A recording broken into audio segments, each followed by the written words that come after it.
Enemy? Co je? Nechceš si něco zahrát? Právě hraju. Já myslel se mnou. Fajn. A co? Scrabble. Bože.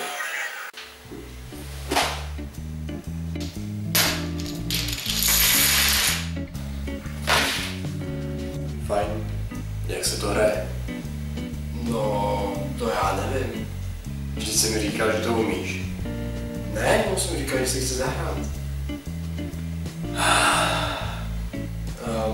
Neboj, tady to určitě někde bude. Je to hra pro děti od 10 let. Ty pravidla si naučíme rychle.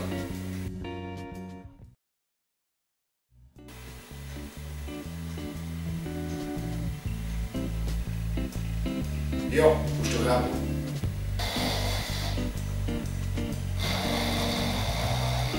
Enemy. Jdem hrát? Fajn, tak dělej, začni.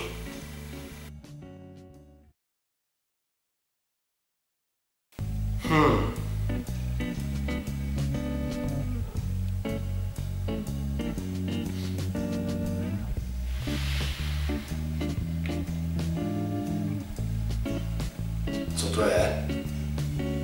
Já nevím, nějaký slovo. Takový slovo neexistuje.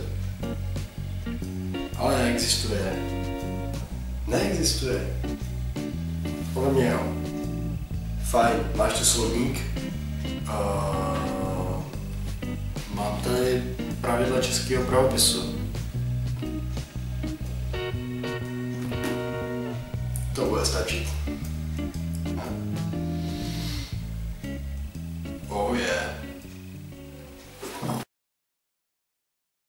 A hele, tak on měl pravdu. No co?